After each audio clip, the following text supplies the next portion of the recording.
Good morning, ladies and gentlemen. Welcome back to another episode here on European Confessions. The following story that you're going to be listening to, it comes from a translation of a message that I received, and the translation of that message, it reads like this.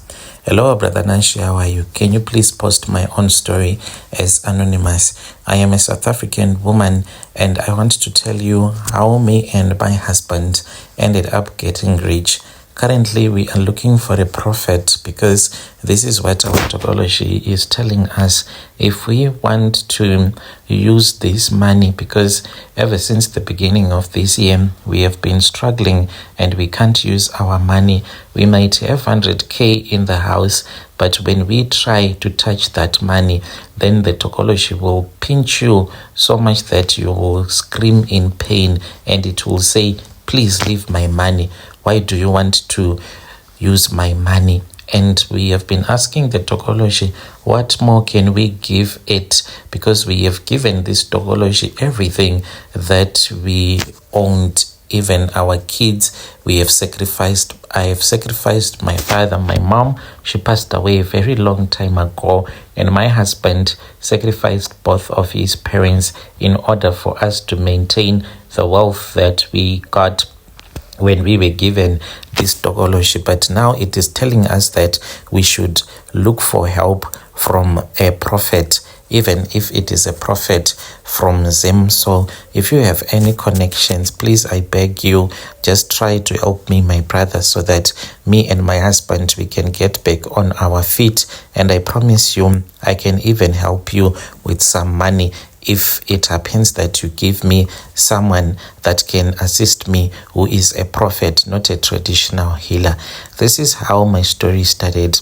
My husband, he was working as a driver. He was working for this white man. So this white man, what they did at the company was that they would make some ice blocks and they would deliver at different supermarkets as well as garages and liquor stores. So that was the job that he was doing, working as a driver. So there was this other Zimbabwean guy that came and they started to work together. My husband then told me that whenever they would go out for delivery, because that guy was the assistant driver who would unload everything and put it in the shop where they will be delivering. So my husband told me that whenever they would be just talking, because they would even drive for long distances just to deliver the ice blocks and ice packs, and they would always be talking. And one thing that he was very interested about was the stories that this guy was telling him, how if South Africa was not going to work out for him, he had a plan B. And this plan B was to go and get a short boy from Mozambique. And my husband, he was interested in that because me and my husband at that time, we were struggling. We were staying in the village and we were staying at my parents' house. And you know, my husband as a man, he used to tell me that he really does not even feel okay about him staying at my parents' house, and he did not have any option. He did not have any other plan rather than to stay at my parents' house because we were able to save some money and still we needed money for transport to go to work, and we had kids that were going to school. And my husband said, maybe one day God is going to bless us. So my husband was interested in these things of rituals. He told me that he would go on Facebook in secret. He would join groups where there are traditional healers that will be assisting you so that you can become a traditional healer or to become very wealthy using the charms that they were marketing on Facebook. And later on, the more that he told me, especially at work, if something bad will happen at work, then I'll start to regret working, even having a job, because my boss, he was a Greek, he was a white man, but he was from Greek. And you know, those people, they are very racist and they are not nice to work for. Most of them, they own spas and they also own restaurants.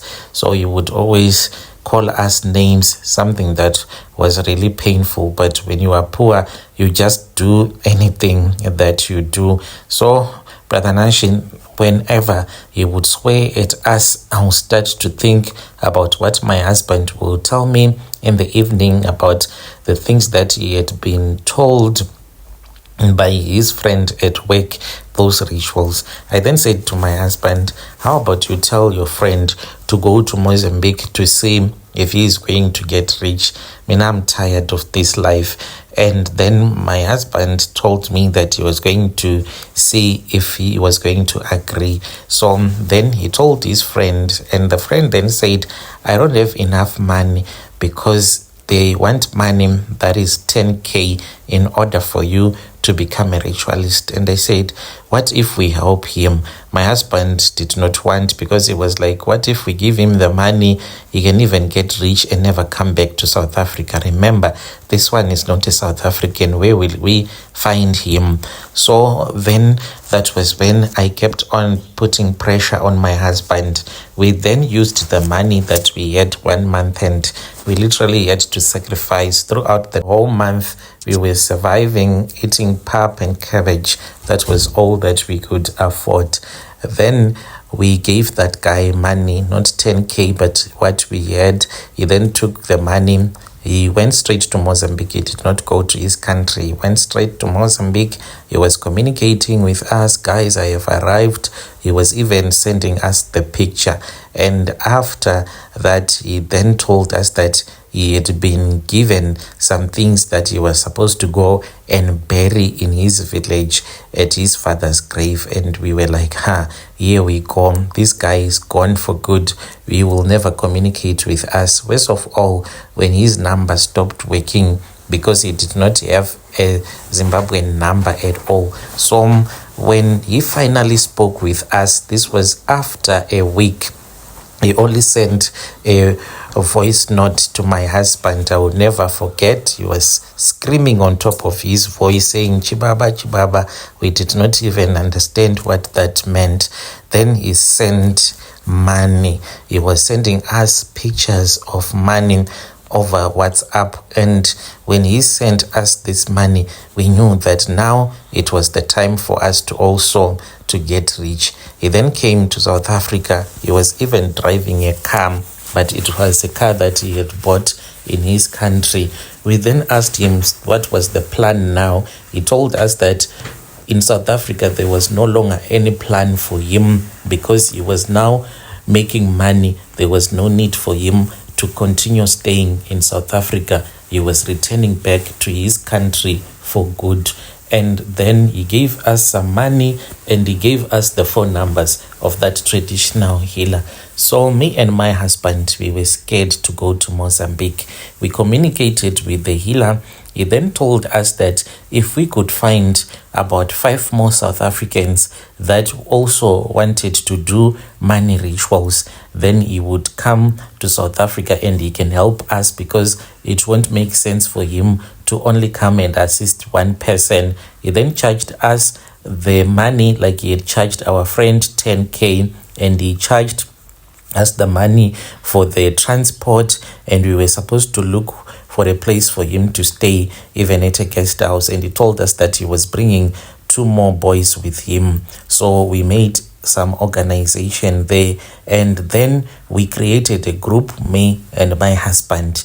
We went on those groups, you know them, Ukutwala groups, and then we started to speak with other people, and we told them that there was a healer that was coming from Mozambique that wanted to assist people, those that had money. So there were a lot of people that came. We ended up doing these rituals. It was 20 of us that did these rituals. So we organized everything, and that healer came, but we negotiated with him and we said that 20 people, then we pay you 10K. It's a lot. How about you just charge us at least 5K, because money is nowhere to be found.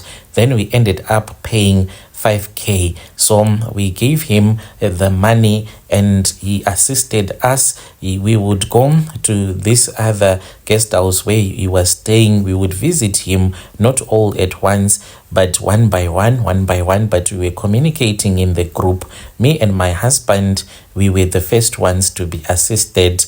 Me and my husband, we were told to sleep with each other in front of that traditional healer. These were the rituals that he told us that we were supposed to do, those rituals, if we wanted to become wealthy. We did so. When we were about to finish, that was when he stood up and then he started to play with his manhood as he was touching me. He was kneeling right next to me and he was putting almost his manhood close to my face. It was when he was busy touching my boobs, whilst my husband was on top of me. When he finished, I saw his semen. They were all over my boobs and my chest, and this semen, they started to move until they entered into my private part on their own.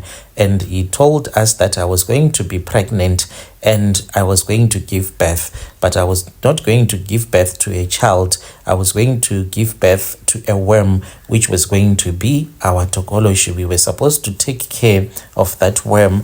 Then we were going to make so much money, but in the meantime, we were going to get money and we would be able to survive throughout the pregnancy. And I discovered that I was pregnant. The symptoms, they started the next morning. I started vomiting. We then bought a test and I saw that I was already pregnant. All the women that did these rituals, they were pregnant, including the men as well that did the rituals on their own. They were pregnant for 9 months. Just seeing a man with a big stomach, not like that huge stomach when someone is pregnant, just having a big stomach as a man, and there was a child that was growing in there, but it was a worm. So after 9 months, I then gave birth, and by then we were no longer staying in the location.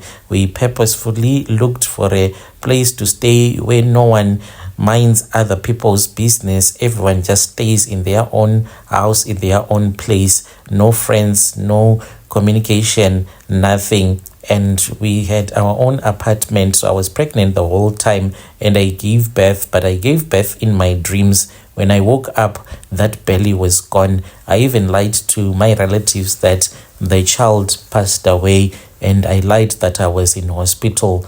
And friends and family, they were really sad about the things that had happened to me. So this worm, it was staying in a bottle, and we would feed this worm with the blood of chicken. Sometimes we would even try to find fish, and I would cook the fish, and then I would give the fish to this worm. It started growing until it could not fit in the bottle anymore. We were given an instruction that we were supposed to let it out so that it can be free. That was the last that we saw of it. When it returned back to us, it was now like a little boy, but this little boy, it was more like a man. So it started to speak with us. It told us that it saw us as its own parents and it was here to work for us. That was when our things started to flow in the right direction. Me and my husband, we started our small mobile kitchen and we started to make money. We got a tender. We started supplying food in the schools. There we made really good money. We bought a truck. We started to do hiring, deliveries, and those people that are moving from one house to another. You think that you won't make money, but we were making money, and we make money more than the people that have big trucks with the small businesses that we are doing. So the other time you can just find money in the house when you are cleaning, like we had been told. So the Tokoloshi then told us that it wanted real blood. It was tired, and I was the one that started by sacrificing my parent. And after about 2 years, then it said it wanted more blood. My husband then sacrificed his own parent, another parent, and then it came to the kids. It said that you guys, you want money. If you want money, then you need to sacrifice your children. So we ended up sacrificing our children. We told ourselves that in order for us to make it in life, we have to sacrifice our children. So after we had sacrificed our kids, the Tokoloshi promised us that this was the final sacrifice that we had done. Since we have nothing else to sacrifice, everything that we could have sacrificed, we have already made those sacrifices. Now we have money that we can't use. Last month, it was like hell. Me and my husband, we could even struggle to get food to eat. We are people that own companies. You might have money that you have, but if you try to buy something, the way that this Tokoloshi will pinch you, you'll even leave everything at their till. Me and my husband, we then said, since this Tokoloshi does not want us to use the money that it is giving to us, how about we use the money that is in our business? So we went out shopping.